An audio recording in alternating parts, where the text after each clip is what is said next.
quando é 12h06, toca aqui o sino da igreja de Santa Cecília. Você vai ouvir aqui com a gente. Conforme anunciado, a gente vai conversar hoje um pouquinho, né, com o doutor Carlos Pessoa Rosa, ele que é oriundo aqui, né, da Faculdade de Ciências Médicas da Santa Casa, também é escritor, né, e obviamente sempre a gente vai perguntar um pouquinho sobre isso, né, como convivem essas duas áreas, mas o motivo da nossa conversa, como nós colocamos aí, né, no Facebook, é exatamente esse livro, que é o Sabenças e Coisa Nascida, que junta exatamente textos, né, mas que embora sejam em momentos diferentes, eles trazem alguns elementos, né, comuns. Então eu vou te perguntar inicialmente um pouco o projeto desse livro, né? Como surgiu o projeto de juntar esses dois textos, e a gente mergulha um pouco nessa jornada. Ok. Na realidade tem uma obra do acaso aí, né? Sabenças é um livro que eu escrevi em 2010. E, por coincidência, na época o Ministério da Educação e Cultura abriu um concurso para seleção de livros de várias categorias, novela, poesia, ensaio, e eu tinha terminado o texto. E eu resolvi mandar pro MEC, e o curso, na categoria novela, e o texto foi selecionado, né, em 2010. Aí tem uma história interessante, que seria longa, mas vou resumir. Na realidade, o objetivo do MEC, havia um prêmio em valor monetário, e o mais importante não era isso, né? O mais importante de participar é que o livro seria distribuído para todas as bibliotecas do país, né? Nas categorias do Ricardo Aleixo, que é um escritor, um poeta muito forte, muito interessante. Um trabalho lindo, né? No país, tem um trabalho muito bonito, ganhou em poesia, o Pimentel ganhou em contos, né? E aí houve um problema, porque na verdade, na época, o MEC estava em mudança de gerenciamento, né? O ministro mudou, na época era o Haddad, aí houve uma mudança, e o livro foi se arrastando e não foi publicado. E havia inclusive um vínculo da premiação e da publicação do livro com a Unesco. E o livro acabou não sendo publicado pelo MEC. Houve a premiação e os livros, todos os livros, né, não foram publicados até hoje. Há uns 2 anos eu comecei a ter um contato com os responsáveis aí pela Unesco e acabei pedindo a permissão para fazer uma publicação individual, que é uma pena você imaginar aí, né, um livro premiado que tinha um objetivo que tinha relação aí com a educação dos adultos, né? Ficaram desaparecidos. Ficaram desaparecidos. Aí, nesse momento, eu tinha acabado de escrever, quando eu decidi, eu tinha acabado de escrever Coisa Nascida, que é uma prosa poética, né, que é a história de uma pessoa que mora no interior e é um pai poeta, e que tem um filho, e que em algum momento ele vai ter que se despedir desse filho, porque esse filho vai para a cidade, para a continuação de estudo, essa coisa toda. Aí, eu analisando os dois textos, eu achei que os dois textos, na realidade, tinham muito a ver, né, com a nossa relação histórica, né.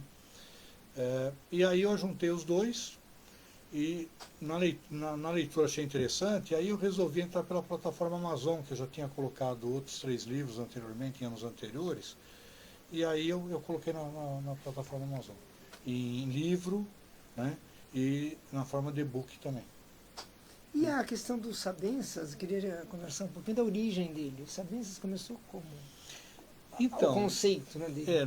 Na realidade, falar sobre o livro, a produção do livro, pode criar até uma sensação estranha, porque na época eu estava lendo muita coisa do folclore, né? Eu estava lendo Câmara Cascudo, né? E eu já tinha feito um livro que chama Histórias que o Povo Conta, mas do meu jeito de contar, que já pegava as histórias do folclore e eu reescrevi as histórias. Agora você sabe, desculpa te interromper, que exatamente 12h06, porque ele toca atrasado 6 minutos. 6 tá? minutos, Santa Cecília nos perdoe, né? Mas assim, não é culpa dela, naturalmente, mas ele toca atrasado 6 minutos. Outro tempo e espaço. Exato, é o tempo divino, né? O tempo divino, é isso aí. Então na realidade, eu estava envolvido com isso e, na verdade, foi no final de semana, me veio a imagem de um professor, me veio a imagem de um livro do Ferreira, escritor português, e eu comecei e fui passeando com esse professor.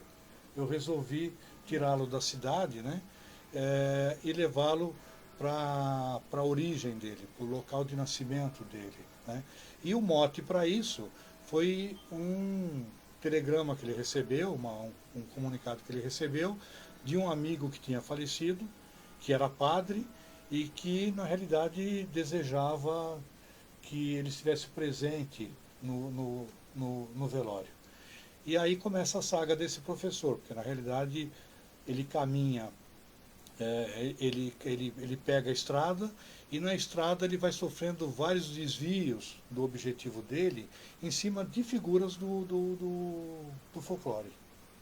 Esse assunto dessa retomada, de certa maneira, do passado, né? Isso é algo que aparece em outros textos seus. Sim, sim. Isso é bem forte. Sim. Você tem um pouco essa consciência no processo de produção, esse olhar para trás, né? Porque os personagens que eu conheço seus, né, obviamente não conheço toda a sua obra, mas parte dela, eles se revisitam um pouco. Né? Tá. Essa é uma questão relativamente consciente ou é um processo... Na realidade, o processo de produção, ele ocorre sem que exista um projeto consciente, tá certo, né, tá, para eu fazer aquilo. Esse texto realmente eu escrevi em 2 dias, né. A Lúcia, minha companheira, ela viu que eu fiquei envolvido no sábado e no domingo, e no domingo eu entreguei para ela o texto. Ela falou, não acredito que você, né? Aí eu brinquei com ela, falei, não, na verdade, eu já estou passeando com esse professor há uns bons meses, tá certo, né? Tá? Quer dizer, eu vinha fazendo a leitura de coisas do folclore, do Câmara Cascudo, e esse professor ele já estava passeando comigo de alguma forma, né? Agora, realmente, eu tenho um processo comigo de revisitar, de alguma forma, o meu passado, né? Porque, na realidade, eu nasci em São Paulo, num bairro periférico. Eu tive que atravessar uma ponte de madeira do Tietê para fazer a minha formação complementar, né, no 5º ano e no ginásio e no colégio. E, na verdade, essa ponte, para mim, ela tem um tempo infinito, né? Ela não é uma ponte como a gente entende a ponte hoje no Rio Tietê, né? Eu ia para a escola a pé, inclusive, né? E tem essa saída, de alguma forma, né, de uma coisa mais de comunidades, de italianos, de húngaros, de portugueses, né, tá? Que vive de uma forma, como se vive no interior hoje. Hoje eu moro em Atibaia, né? E Atibaia também já está mudando, né? Mas quando eu fui para lá, ela tinha um pouco desse símbolo, né? Do meu local da infância. E eu tenho essa volta, né? Essa volta pro meu passado e para a história, de alguma forma, do meu passado, naquilo que se refere, inclusive, aos elementos da ficção, né? Dos elementos da história do povo, né? A Mula Sem Cabeça, e outros personagens do folclore. Mas no produto final, na verdade, ele está relacionado com uma necessidade minha, assim, de a todo momento tá reescrevendo, de alguma forma, a vida, né, o passado. Né? Essa questão do folclore, né, na tua infância, por exemplo, era um elemento importante? Então, se eu for pegar para você assim, na leitura, não. Basicamente, a minha leitura na infância, o que a gente tinha acesso com mais facilidade era gibi. Né? Tá? Esse era o... Mas o entorno... Né? Na tua casa tinha referência, por exemplo, a vivência com os viventes, né? Na realidade, tinha toda uma relação, tipo, olha, não vai naquela casa, porque naquela casa tem um poço, e naquele poço tem uma mula sem cabeça. Né? Na verdade, aquilo era um instrumento que os pais tinham para proteger os filhos dos riscos, né? Do distanciamento, do cuidado, né, deles no dia a dia. A minha avó morava numa casa que tinha uma escadaria, e a minha avó, a minha avó materna, ela tem uma origem afrodescendente, né? E casou com meu avô, que era português de Coimbra, e a minha avó tinha toda uma questão relacionada com sons, com ruídos, e alguma coisa relacionada com o sobrenatural, né? Você acha que o teu lado poeta, né, escritor, tem uma raiz aí? Essas histórias que você ouvia, olhando hoje para trás? Com certeza. Eu lembro do meu bisavô, que morava aqui no Butantã, que faleceu já com bastante idade, e eu não lembro das histórias, mas eu lembro que quando eu ia lá, ele acamado, ele conversava com as crianças, né? E eu tenho alguma coisa assim dentro de uma subjetividade, né? Tem uma coisa formada dentro do meu subjetivo que vem com isso, né? E acho que tem a ver também com a questão aí dos traços arquetípicos aí que vem no gene da gente também, né? Não, que é interessante, porque essa questão do folclore hoje se coloca de uma maneira, assim, todo mundo acha que é politicamente correto, vai tocar nesse assunto, mas ao mesmo tempo ele vai desaparecendo, ele vai esgarçando. Sim, sim. Mas não houve assim. Em nenhum momento houve uma motivação minha de fazer o texto. Imagino. Pensando racionalmente na perda, né? Tá? Tem essa coisa do folclore, tem umas coisas muito interessantes.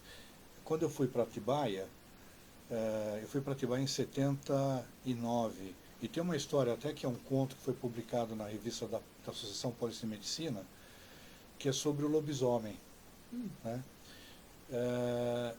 Para mostrar que isso, de certa forma, me acompanha, né? Tá?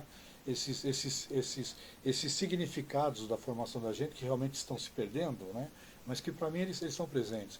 Eu me lembro uma noite que um final de tarde, o neto de uma paciente me ligou, dizendo que a avó não estava passando bem, e eu comentei com ele que eu ia sair meio tarde do consultório, mas que eu passaria. Ela morava meio retirado, num bairro meio retirado. Eu saí do consultório tipo 8h30, 9 horas, peguei o carro e fui. Quando eu cheguei no local, era uma noite sem nuvem nenhuma, um céu muito limpo, uma lua cheia. Isso não é criação literária, isso é realidade, né? A casa ficava no alto de numa elevação, e quando eu cheguei estava tudo apagado. Aí eu parei o carro, desliguei o farol, falei, bom, e agora? Incomoda os idosos ou não? Será que ela está ruim a ponto de necessitar da minha atenção hoje? Volta amanhã? Aí eu resolvi bater na janela. Daí eu bati na janela e eu vi o vô lá dentro falar, né? Quem é, né? Meio assustado e tal. E eu quis fazer uma brincadeira com ele, fiz a besteira de falar que era lobisomem. Não foi uma boa ideia, imagino. Não, porque eu vou pedir licença por aquilo que eu vou falar, pois eu vou contar exatamente o que aconteceu. Tá? Aí o velhinho lá dentro, o vozinho, ele virou e falou assim, seu bicho, filho de uma... Eu vou pegar minha espingarda atrás da porta e vou te dar um tiro no rabo. Né? Aí eu, para contemporizar, eu falei para ele, vô, eu estou brincando com o senhor, é uma brincadeira. Eu sou o médico, o seu neto ligou, o senhor me conhece, eu sou o Carlos e tal. Aí ele falou, então quer dizer que você vem aqui e quer me passar aí fazer brincadeira comigo, dizendo que aquele homem bom que cuida da família, agora eu vou te dar 2 tiros. Eu não tive outra saída que não fosse pegar o carro e voltar para casa. No dia seguinte de manhã eu retornei, tentei comentar com ele que eu tinha vindo e tal. Ele falou assim, o senhor está querendo brincar comigo? Porque o meu filho já riu de mim porque eu falei que o lobisomem veio aqui à noite. Então, na realidade, esse enraizamento, né, dos personagens do folclore no brasileiro é muito forte, né? E nós estamos perdendo, né? Quer dizer, a urbanização faz com que as pessoas percam eu acho que é um elemento importante, né, na formação da identidade e da personalidade. Sim, né? Tem uma pergunta que veio do Everton Rodrigues. Doutor Carlos, os encontros das personagens estão vinculados a buscar suas ancestralidades ou buscar o conceito de identidade? Obrigado pela pergunta, Everton. Pergunta chique, Everton. Que pode ter várias vertentes, né, Emerson? Em algum momento da minha vida, Emerson, né? Everton, em algum momento da minha vida, eu percebi que nós não somos unos, né? Por mais que a sociedade queira padronizar, né, o modo de a gente ser, de viver, de lidar com os afetos, né? Eu, na realidade, percebi que não era loucura você perceber que dentro de você, na verdade, você tem vários personagens, de alguma forma. E esses personagens, eles podem, de alguma forma, criar uma personalidade mais forte, que represente, de algum modo, o conjunto. Né? Tá?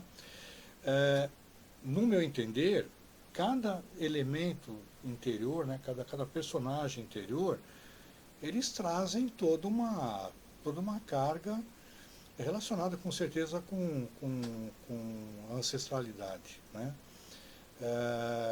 Eu acho que isso, a necessidade que a gente vai tendo com a idade, por exemplo, né? Recentemente eu fui para Portugal, para a região onde nasceu o meu avô materno, né?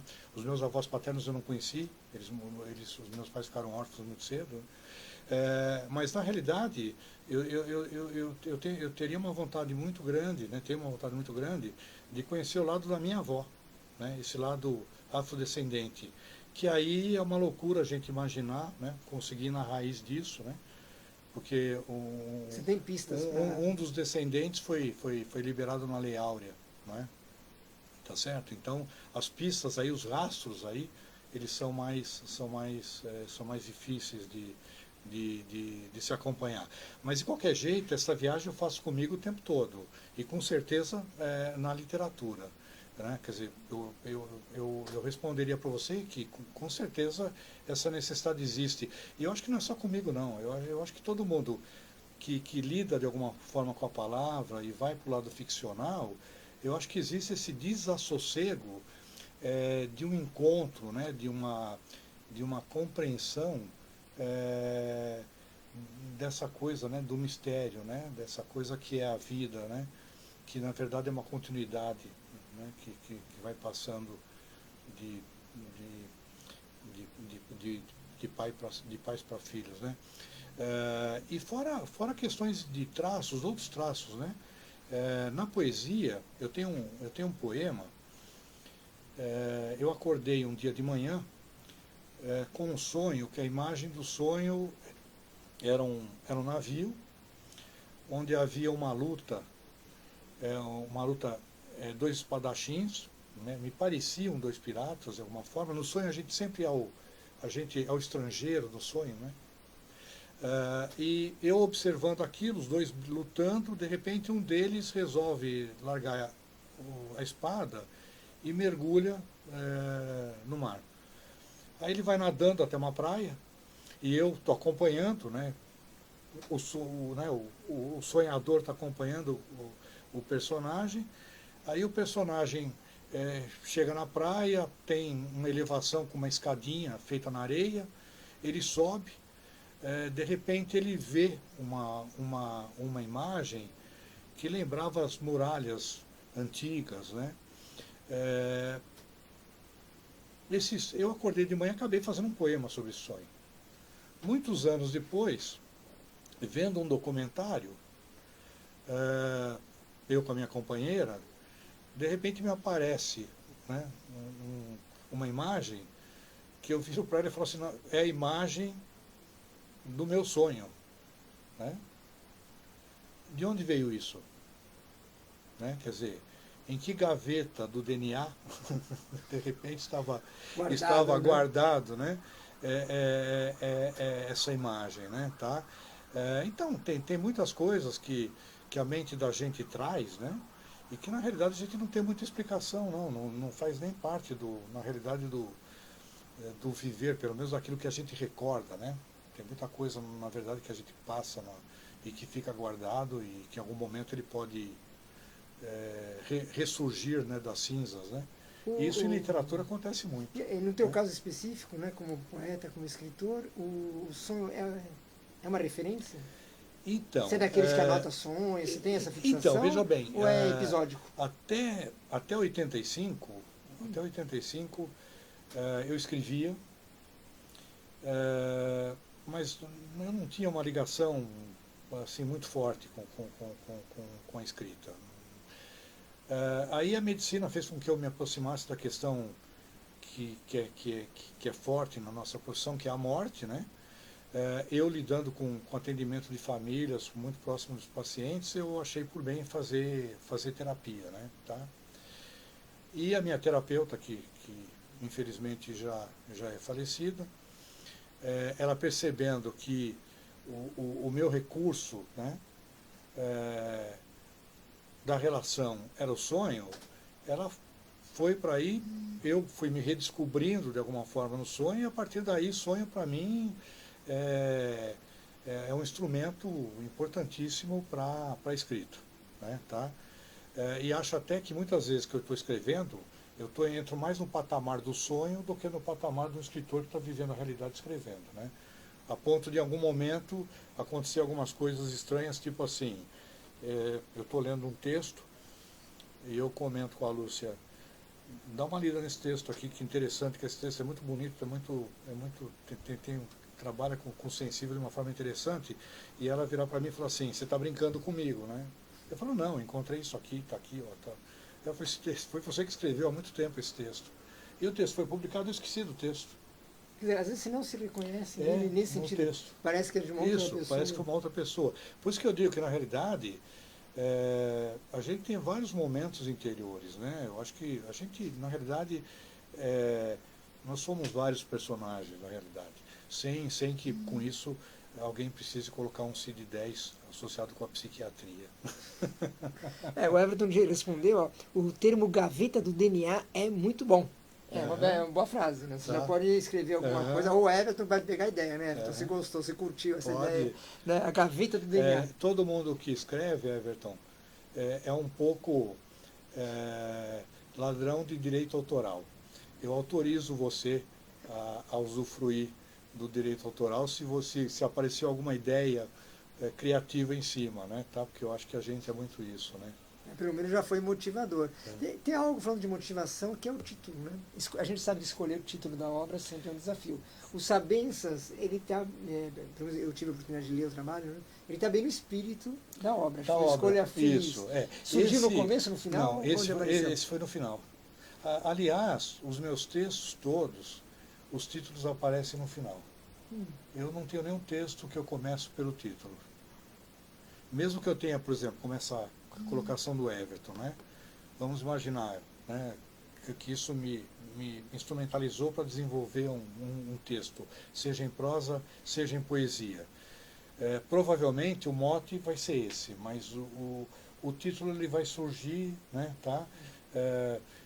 Como Mistérios Invisíveis que Brotam Igual ao Seio. É o título de um texto meu infanto-juvenil, né? Não me pergunte de onde apareceu esse título, né? O título surgiu no final da obra, eu achei que cabia, né? E permaneceu, né? Coisa Nascida, por exemplo. Eu comecei esse texto e o primeiro título que me apareceu foi Piratas Aventureiros, né? E aí isso ficou guardadinho lá no computador. Aí eu fui fazer uma leitura mais pública, né? E aí me veio, né? Eu falei, puxa vida, isso tem tudo a ver com Coisa Nascida, né? E depois, quando eu peguei Sabensas e Coisa Nascida, até o título dos dois tem a ver um com o outro, na realidade, né? E é muito curioso porque essa ideia de título, eu acho que preocupa muito o autor. Apesar de um autor assim, mais jovem, mais inexperiente, às vezes ele se preocupa até mais com o título, né? Do que com a obra. Sim. Eu não sei se no começo, quando você começou a publicar textos, você tinha um pouco essa ideia? Não. O título, desde o começo, o título sempre ocorreu depois do processo. Quer dizer, mais naturalmente. Mais naturalmente. Realmente eu não tenho nenhum texto, seja em conto, seja em poesia, que eu dei o título e a partir daí eu evoluí para a construção da obra, né? Não tenho, nem como exceção. Nem como exceção. Pensando no Coisa Nascida, né, que você lembrou, inclusive, né, do título, ele é um texto que dá para ler, eu acho, alguns trechos. Você gostaria de ler um trechinho do Coisa Nascida? Sem problema. O que você escolheria para a gente? Né? A gente tá com os dois, estamos com o livro, fizemos a lição de casa. Desculpa. Que aí a gente pode acompanhar, né? Se alguém também tiver o livro, pode acompanhar. Mas na realidade, o Coisa Nascida, ele tem a parte inicial, né? Ó, por exemplo, no Coisa Nascida, eu coloco um subtítulo, né? Uhum. Que também não me pergunte. Né? Prosear cacos, lamber amoras e acordar vagalumes. Que é muito bom. Acordar vagalumes eu achei fantástico. Mas na construção, né, quando eu pus Coisa Nascida, me veio também, depois eu tinha feito uma leitura, né, que estava com o nome o nome anterior, eu achei Coisa Nascida interessante e na sequência me apareceu, né, essa frase. E aqui você tem a história de um pai, que é um pai poeta, que está se despedindo do filho, né? Então, esse pai, ele começa o poema dele, se já não é feliz aqui, vai, filho, segue, que a margem do rio é morada de todo tipo de gente, como a do livro de estranhezas. E não precisa de um anjo torto para ordenar, nem cegar-se na vida, que para poetizá-la basta olhar noturno dos morcegos e das corujas. Assim disse o pai, homem lido na teimosia, que escola pouco teve, com aquela determinação dos vislumbrados pelas letras e de quem criou o filho para a imensidão, não para o umbigo. Para ele, bastou seguir o cheiro das palavras. Na verdade, nem isso precisou, que elas se achegavam, ora no vento, ora na brisa, quando não na chuva ou na sombra, agiam meio como lobisomem, assuntando poetas e assustando vazios. Nômade, sem dar um passo adiante, que o livro sempre foi seu rio, as margens apenas aparentemente inabitadas, que ali povoava a lápis os sentimentos, fazia a troça com as ideias, a concordar aqui e a discordar acolá, reescrevendo geografias, como se o mundo todo coubesse nas bordas sobrenadantes. E assim, o pai plantou no único filho, a necessidade de acompanhar as águas que desciam, ora apressadas, ora lentas, ora claras, ora barrentas, na direção de algum mistério entre tantos oferecidos pelas letras. E aí, a prosa poética vai criando um clima que é um clima de despedida, né, entre o pai e o filho. O velho, a seu modo, fazia o mesmo, xeretava na horta, atazanava as abelhas no apiário, caminhava a esmo no barrento, quando não, pescava pensamentos no rio, quer das despedidas, também esse retorno ao barulhento e ao meditativo, que não deixa de ser luto, mesmo que seja um até breve. E aí os dois, né, os dias vão passando e eles vão digerindo a despedida.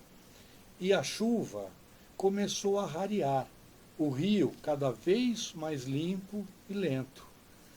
O olhar lá adiante, o pai a retornar aos poucos aos livros, o filho a arrumar as malas, a saudade já graúda.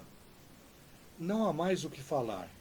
Flagram-se nos estantes e nos corredores, sorriem, finaliza-se a despedida que o adeus envolve essa calmaria das águas, ou como disse o velho, despedir-se é experimentar a margens dos livros, o não lugar, esse espaço aberto às estranhezas e aos mistérios do desejo.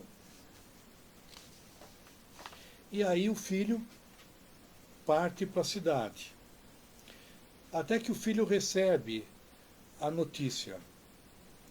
E a notícia chegou assim meio quarto minguante, sussurrada. O velho deixara na beira do leito um livro de nome Nem Tudo, Nem Tanto, que não quis levar com ele por não acreditar que Deus ou o diabo respeitariam seus poemas.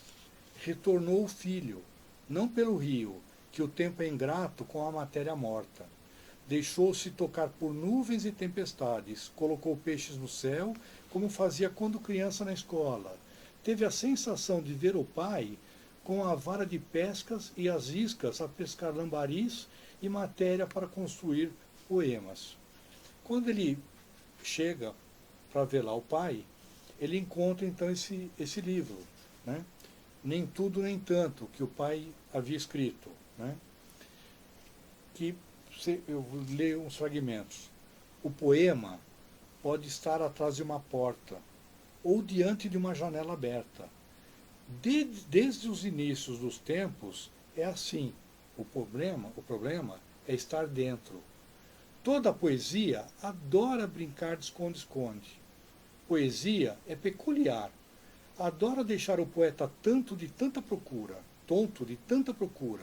mesmo estando ali pertinho, a assuntar o vazio, ou sendo apenas um suspiro, a observar os passos de um cão no jardim, ou a adorar a fome de um beija-flor.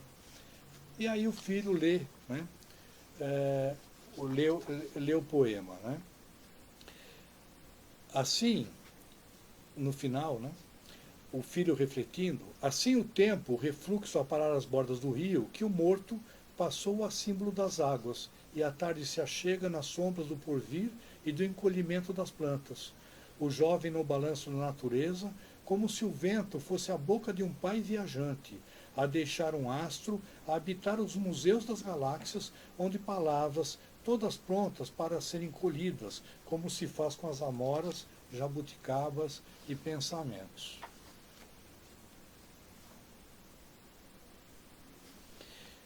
E aí o filho resolve, inspirado no pai, a escrever poemas. Poeta é tudo. Até parteiro de palavras poeta é. Que poesia... Desculpe, gente. Aí apareceu um fantasminha aqui. Que Não é o lobisomem, mas não é o lobisomem. Não é o lobisomem. Não é o lobisomem. Poeta é tudo. Poeta é tudo, até parteiro de palavras. Poeta é que poesia é essa estranha dos nascimentos. Poeta sabe das armadilhas das palavras, das injustiças cometidas pelas suas tortuosidades. E aí o filho passeia, né, por essa experiência de escrever poema, né, tá? E essa prática do escrever, a prática da escrita que é o universo. Né? É o universo. É o universo. Quando você entra nisso, você se carrega, né? Se leva para uma outra dimensão. Sim, sim. É como se o seu corpo fosse para o Fosse para espaço. lá, mesmo na leitura, né? Na realidade, na hora que você entra na leitura, né? Tá? Você entra... E aí o filho, na evolução poética, na urbe, né? Ele acaba, de alguma forma, rompendo com o poema dentro da estrutura modernista. Porque até aqui, tanto o pai quanto o filho estão falando de alguma forma do poema, do poeta, que é uma característica do movimento da modernidade, né? Na literatura. Né? Tá? E aí o filho ele acaba construindo um poema que se chama Nada Poético, está na folha 119. Né? E ele faz uma homenagem ao pai, em homenagem ao poeta visceral que foi meu velho pescador de pensamentos. Esse poema é forte. Me desorganizo, mas os pregos não deixam. Enfiaram bichos em meus ouvidos e boca, poeta tecendo aranhas. Me desorganizo, mas os pregos nunca deixam. Pirilampos na mãe dos homens e nos lábios, poeta alumiando ostras.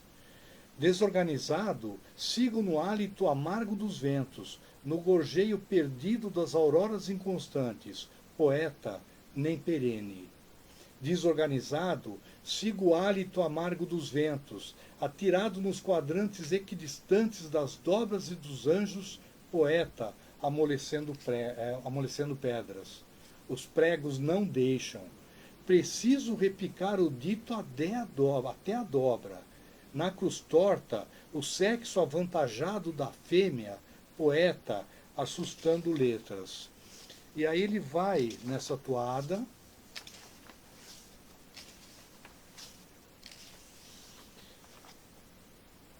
Desorganizado, sigo no hálito amargo dos ventos, ligações caóticas das leis marsupiais e vegetarianas. Poeta, nada. Os pregos não deixam. Preciso repicar o dito até a dobra. Mas infinitas possibilidades aleatórias e viscerais. Poeta, nada. E para aqueles que não acreditam na saga dos capitães aventureiros, sugiro uma releitura das margens e das águas dos rios, que ali é morada de todo tipo de lenda, como o livro de estranhezas. Que, aliás, é bom título, né? Livro de estranhezas é bom título. Também seria, né? Também seria. Eu li fragmentos aqui, né? Na verdade, essa prosa ela tem uma sequência.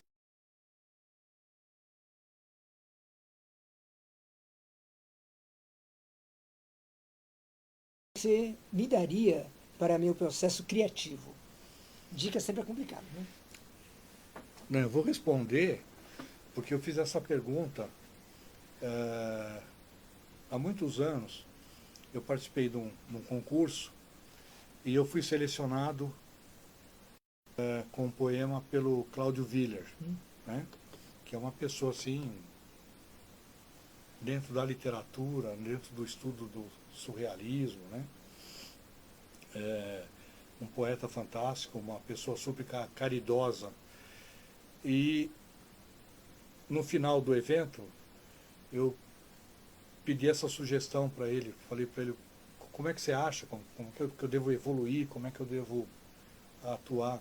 Ele virou para mim e falou assim, escreva. Eu falei, que mais? Continue escrevendo. Agora eu estou vendo que entrou um E médico hoje aqui. eu posso responder para vocês o seguinte, né? A escrita ela vai se desenvolvendo e vai evoluindo na medida em que você está doando a sua alma para ela e você está com o exercício da escrita no dia a dia, né? E você mesmo acompanhando a sua obra, você vai ver que ela vai sofrendo transformações, né? Não no estilo, né? O estilo se acaba. A hora que você chega no seu estilo, né? Ali você é o seu lago, né? O seu rio ali, né? É o seu assim, os motes, como você trabalha o caminho ficcional, se você deixa aberto ou deixa fechado. Eu gosto de trabalhar os textos de uma forma muito atmosférica, né? Deixar sempre muitas aberturas para o leitor, mas isso é de cada um, né? E eu acho que aí é escrever e ler, né? E ler, porque o que não dá para entender hoje é que a gente vê muitos jovens, né, que querem escrever, e a hora que você vai conversar sobre leitura, eles não leem. Eu não consigo me imaginar escritor sem ler. Até hoje, né, eu mantenho 2, 3 livros na minha escrivaninha para ler todo final de noite, né, tá? Eu acho que é importantíssimo a leitura, né? Até para a gente entrar em contato com outras formas de desassossego da construção literária. Eu deveria te interromper aquela hora que entrou um médico nosso aqui, né, psiquiatra, né, o Dr. Ricardo Shida, talvez você deve conhecer seguramente ele de nome, né, pela relevância que ele traz para a instituição. E é curioso essa relação, o senhor é médico formado aqui pela Faculdade de Ciências Médicas da Santa Casa.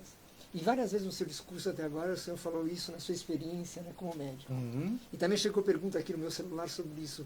Como que o senhor foi construindo isso? Né? Quer dizer, uma carreira literária sólida, premiada, né, reconhecida, e a prática da medicina, que, como o senhor mesmo disse, está nessa fronteira, esse limite maravilhoso, tênue, mas maravilhoso, entre a vida e a morte. Como isso foi crescendo na sua cabeça como escritor e como médico? Então, a faculdade ela tem, assim, um papel importante nisso. Logicamente, eu já tinha uma cabeça para o psiquiatra até bastante recheada, né? Porque você imagina uma pessoa com 14 anos chegar na biblioteca do colégio e pedir para levar para casa o processo do Kafka, né? Eu odiava os livros que os professores indicavam, era necessário, óbvio, né? Mas eu odiava os livros que os professores obrigavam a gente a ler no ginásio e no colégio. De repente, eu pego um autor que na primeira página eu falo assim, eu me identifico com esse cidadão aqui, eu quero ler esse livro. E houve até uma dificuldade de eu tirar o livro, porque não era para a minha idade. Né, tá? Então, na realidade, eu já trago uma bagagem, né, dentro de mim, dentro de uma certa linha, vamos dizer assim, de uma melodia, vamos dizer assim, de escrita. Né?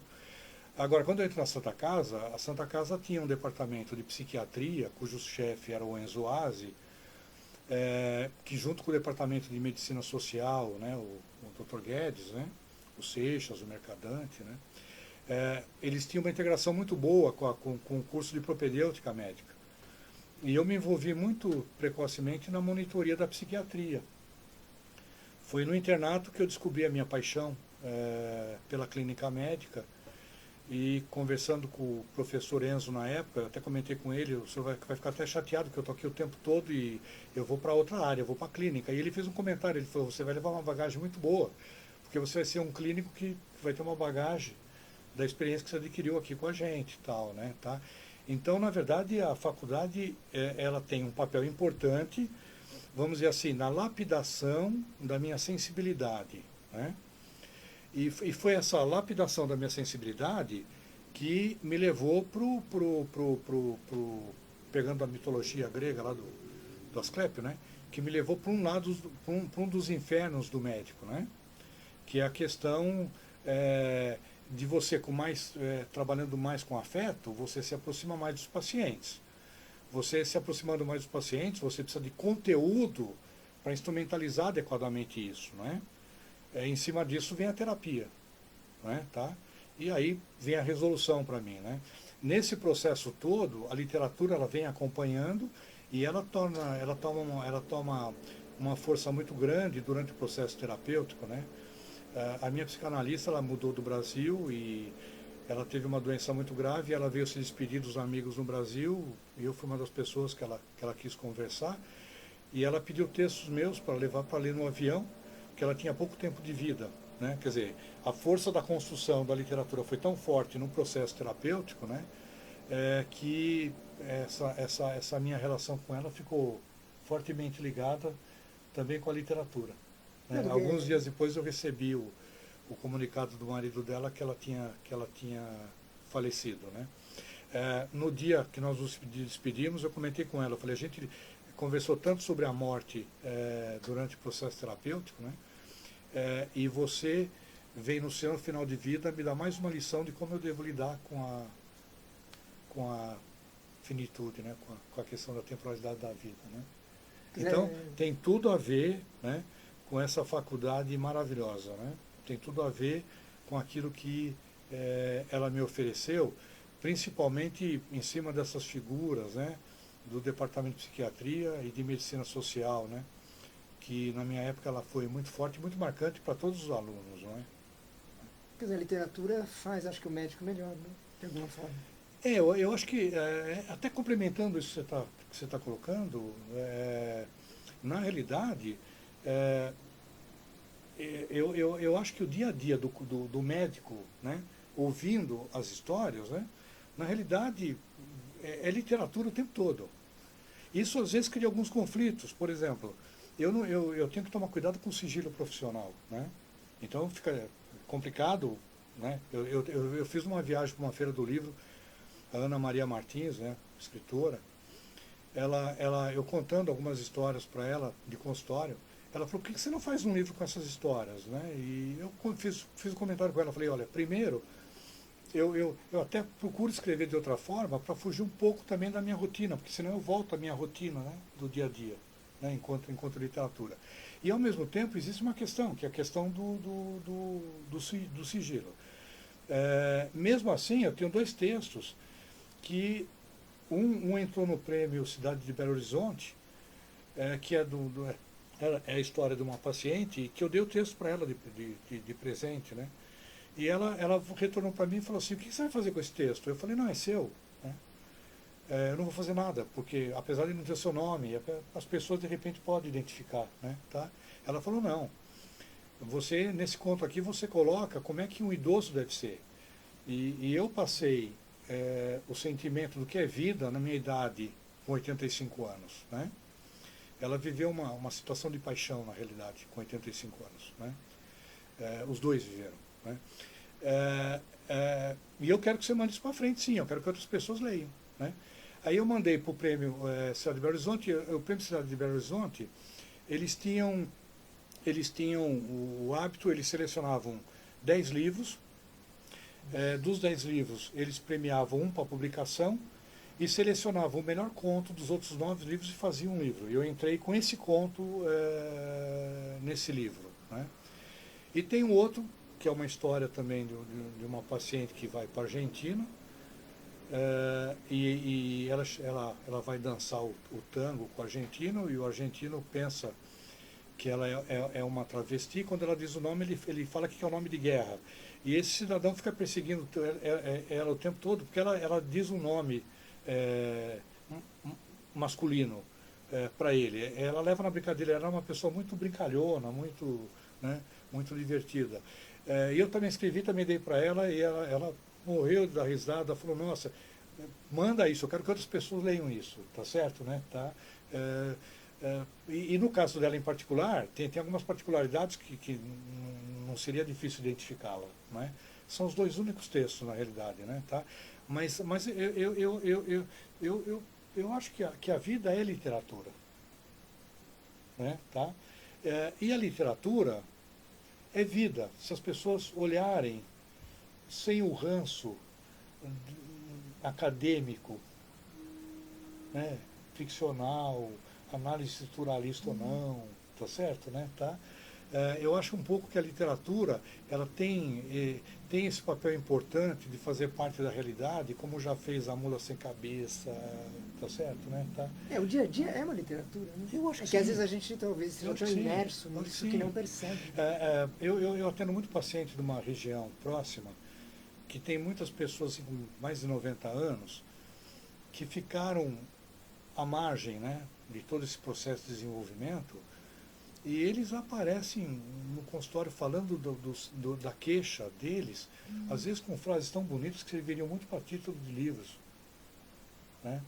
Então eu acho assim que nós médicos nós temos uma oportunidade ímpar, né?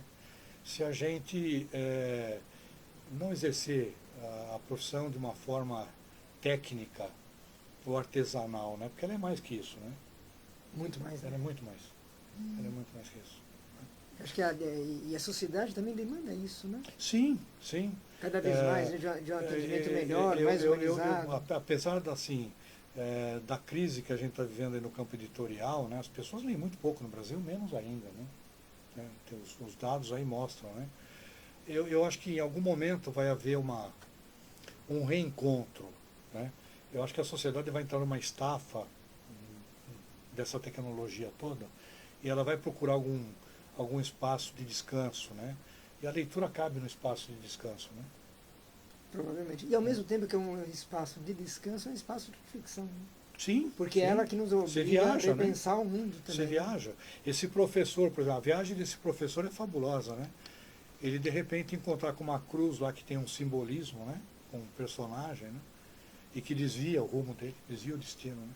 Falando de livros aí, o Everton Rodrigues, ele volta aqui. Obrigado, Everton, pela participação. Ele pergunta para o senhor quais foram os livros de cabeceira que te marcaram durante seus estudos na faculdade. De medicina, a pergunta é de medicina. Vamos ampliar, né? Medicina, né? E não medicina. O que você lembra dessa época que te marcou? Que é referência até hoje, de alguma forma? Na verdade, o que me marcou na época foi que a gente reabriu o centro acadêmico e reabriu o jornalzinho da faculdade, né? E a gente escrevia no jornalzinho, né? da faculdade. Eu sou muito desassossegado com leitura, então eu caminho desde literatura até filosofia. Eu costumo dizer assim, por exemplo, o modo de eu escrever hoje tem muito a ver com alguns filósofos franceses, né? Derrida, Deleuze, que na minha época de leitura, aqui no Brasil, esses filósofos eles eram meio que marginalizados, né?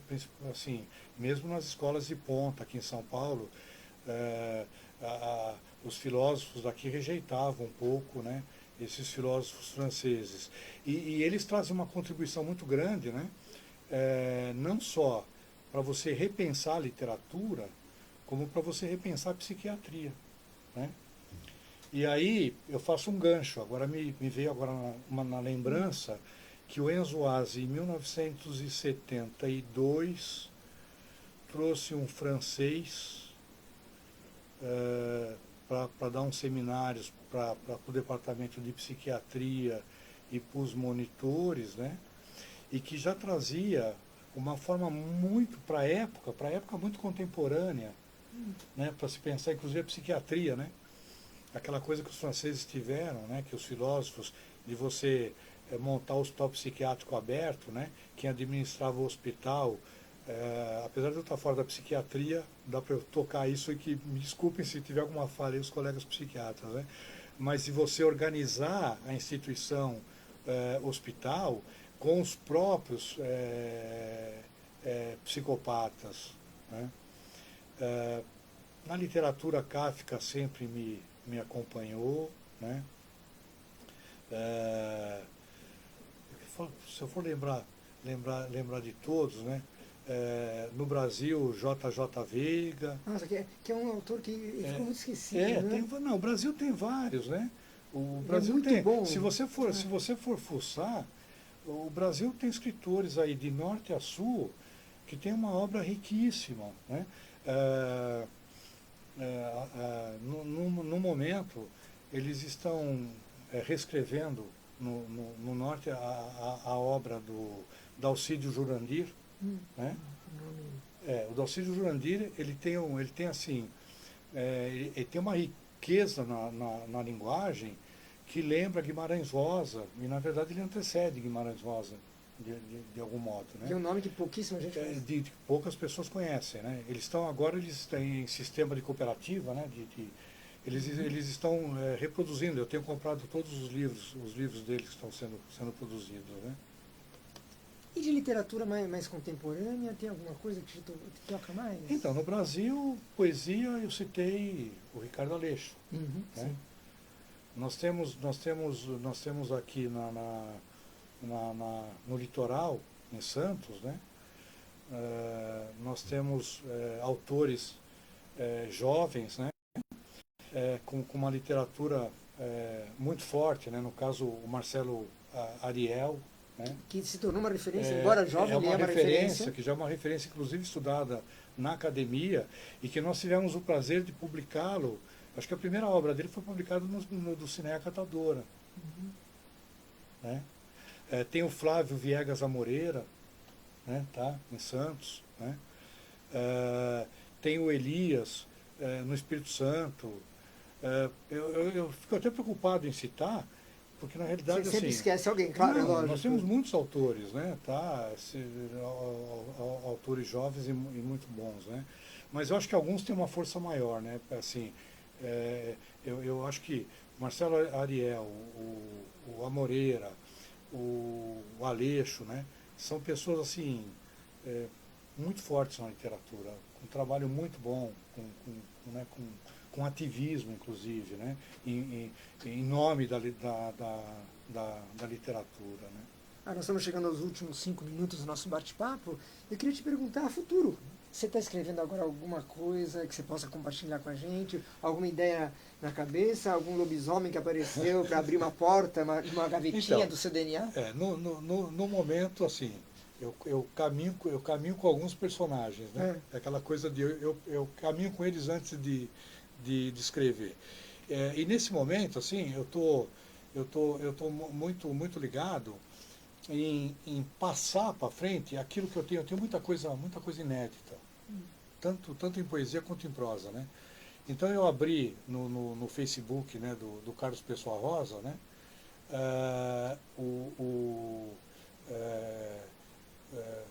Janela Poética, né? Tá? Que eu faço leitura dos poemas aos sábados. Então estão todos convidados aí, né? Facebook é Carlos Pessoa Rosa.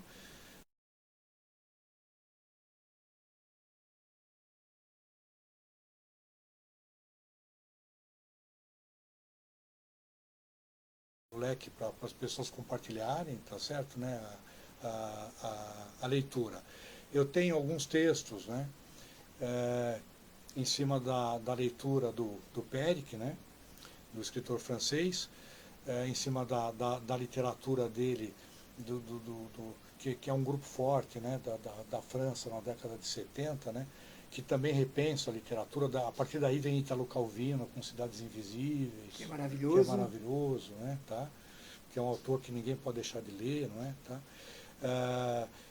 Mas aí eu tô mais fazendo um exercício de construção. Eu estou até saindo daquela coisa de escrever espontaneamente, tá certo, né? E trabalhando no sentido de trabalhar um inventário, né? Porque o Péric tem aquela loucura dele ficar numa rua na França, em Paris, né? E ficar escrevendo o cotidiano daquela rua todos os dias, né? Como pintor, né? Que de repente resolve pegar as várias épocas do ano e pintar a mesma paisagem, né? Tá certo, né? Tá? Que é um exercício. Mas aí é um exercício. Fantástico, Aí é um né? exercício. Aí eu estou brincando, mas esse meu brincar tem aquele outro lado meu do desassossego que provavelmente vai acabar passeando com alguns personagens de alguma outra forma, ou rompendo com isso, ou utilizando isso em de algum outro modo. Não sei ainda. Vou te pedir para terminar no minutinho final, né? Nós estamos começando, né, de certa maneira, né, o ano didático aqui. Né? Eu queria que você fizesse uma fala para o jovem estudante de medicina, dentro da tua experiência, voltando como médico, né, como poeta, como ser humano, né, que está acima de tudo isso. O que você diria para um jovem hoje que está entrando no curso de medicina? Eu diria, em cima do que eu estou vendo, dos jovens que estão saindo, né? Eu acho que o médico não pode, de forma alguma, em cima da instrumentalização da tecnologia, romper com o afeto e romper com o sensível, né? Agora, para ele instrumentalizar o afeto e o sensível, ele precisa de instrumentos históricos que vêm desde a mitologia até hoje. E aí a literatura não pode estar fora, né? É a literatura, essa loucura que está tendo hoje com a questão do coronavírus, né? Eu digo para as pessoas o seguinte: vocês precisam ler O Negro e o Vermelho do Stendhal. Quem lê O Negro e o Vermelho do Stendhal vai entender o peso da morte nessas situações, porque era o momento da peste, né? Tá certo? E quais são as posturas que podem ser úteis ou inúteis no sentido do ser, né? Na análise, né? Das propostas, do modo de trabalhar, né? Então eu acho que, eu não sei como está o currículo da Santa Casa hoje, né? Mas eu acho que deve haver na universidade uma abertura, um espaço, até como matéria mesmo, assim, não obrigatória, não é isso? Não é? Mas assim como tem o coral, né? Mas eu acho que a literatura ela tem que fazer parte do currículo do profissional da área de saúde, não só médico, da área de saúde, psicologia, enfermagem, né? As gavetinhas vão se abrindo, né? As gavetinhas vão se abrindo, ou elas vão guardando, né, questões importantes que numa situação do dia a dia, essa gavetinha gentilmente ela se abre para você e diz para você o seguinte: olha, eu tenho um caminho aqui. Perfeito. A gente conversou hoje aqui, fizemos a nossa conversa, né, pertinho aqui da Igreja Santa Cecília, cujos sinos já tocaram. Agora eles vão tocar de novo à tarde, novamente, na hora da Ave Maria, tá. Mas com 6 minutos de atraso. Todo mundo já está sabendo disso. Dr. Carlos Pessoa Rosa, a gente falou especificamente do livro, né, Sabências e Coisa Nascida, mas falamos de muitos outros assuntos. Ele já deixou os contatos dele, se alguém quiser conhecer esses materiais e acompanhar, né, essas leituras de poemas, essas reflexões sobre a vida, né, ele já deu todos os caminhos. Os livros estão na Amazon. Te agradeço muito pela gentileza de ter vindo aqui. Nossa, é um prazer. Né? É a terceira vez que eu venho aqui com é ótimo, diferentes. E o mais interessante... Eu agradeço a possibilidade de estar me comunicando com os colegas da profissão. Né? Não, sem dúvida. Quer dizer, e esse é um canal que fica aberto, inclusive, para outros, né? Egressos da faculdade. A gente não usa a expressão de ex-aluno, mas acho que talvez antigo aluno é uma expressão melhor, porque as portas estão abertas para conversar sobre os mais variados assuntos. Doutor, professor, muito obrigado. Pessoal, até a próxima. Obrigado a todos vocês. Obrigado. Tchau. Um abraço para vocês.